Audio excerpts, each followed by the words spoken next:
I just wanted to take a moment to make sure that everybody understands that, there's a lot of issues that I could tackle. But I leave a lot to you in that regard because a lot of times when black people touch on issues of race, it's like whistling into the wind. And as a result, people don't hear you. And sometimes I often point out the importance of, do you want to be listened to or do you want to be heard? And particularly on issues of race on this show, one of the elements that you bring to the show that I completely applaud you for is that you make sure we're heard, because you're a white individual, highly intelligent, highly educated, and what have you, who brings such a level of substance to this issue. And I thank you for that from the bottom of my heart. I really appreciate that. Let me say this, and let me be very, very clear. It is clearly about race when it comes to this. And here's the reason why. We could talk about what he said about Maxine Waters, our representative in Congress for many, many years. Obviously, you can agree or disagree with her political points of view or whatever, but the one thing you simply cannot talk about with this woman is her level of intellect. She's too accomplished to be talked about and accused of having a low IQ, as our president has alluded to. In the past, this man in April of 2011 not only questioned the intelligence of our 44th President Barack Obama, but literally talked about, and I'll quote, and I'll read from this. I heard he was a terrible student. That's what he said about Barack Obama. I heard, former president of Harvard Law School, I heard he was a terrible student. How does a bad student go to Columbia, where you graduated from, by the way, and then to Harvard? I'm thinking about it. I'm certainly looking into it. Let him show his records. That's what he said about the president of the United States, Barack Obama. You understand? The president questioning his intelligence of all people, okay? This is what he said about that. He talked about Don Lemon. Let me say this on behalf of Don Lemon in this regard. He is a graduate of LSU. He is an Emmy Award winner on CNN. Whether you agree or disagree with him or whatever, he is no dummy.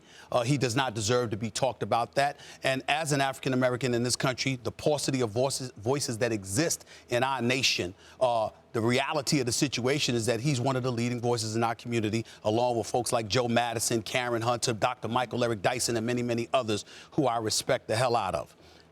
Of course, this is about race.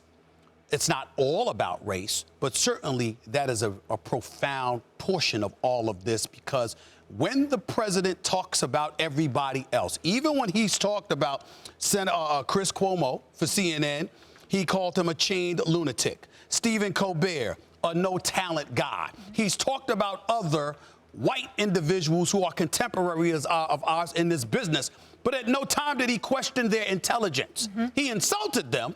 He was defensive and sensitive and childish, but he didn't question their intelligence. It seems that when it comes to questioning the intelligence of folks, he reserves that for folks from the minority community.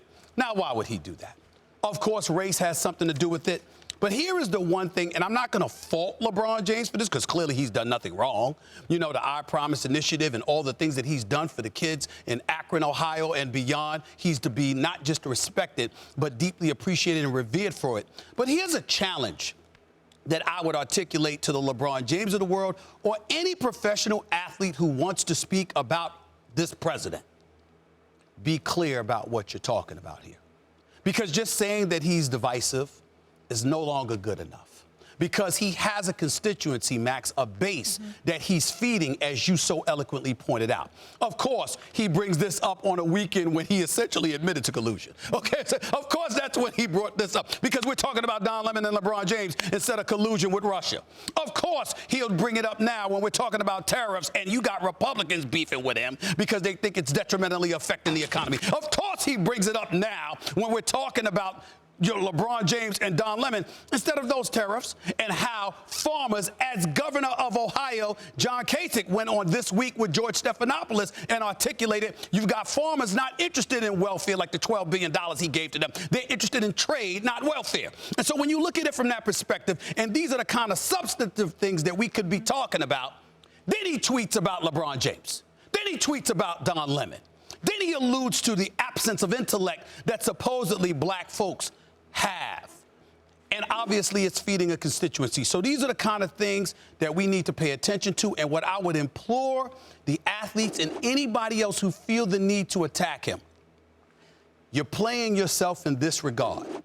when you don't specify the issues with this man and get in depth and specific about the things that you believe he's doing to the detriment of our country, his base ultimately, because they call up on my radio show sometimes, his base ultimately is able to call us and say, well, what about this? I mean, LeBron called him a bomb. And they're able to sit up there and diminish the argument to non-substantive things like this. Can I just add one thing that I also found that it's a clear example of him being divisive, is when he compares him to Michael Jordan and essentially pitting those two against each other and really highlighting that he likes Michael Jordan. Why? Because Michael stayed out of the political conversations, out of the social activism publicly, and LeBron didn't. And I also find that a shame, and it's foul to pit two African-American icons against each other.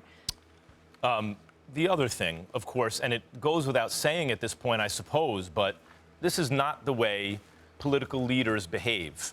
And I understand that's part of his appeal to the most debased parts of his base, and largely that's who's really left for him. But that's not the way it's supposed to be. It's not, forget it, it's not presidential. It's dangerous.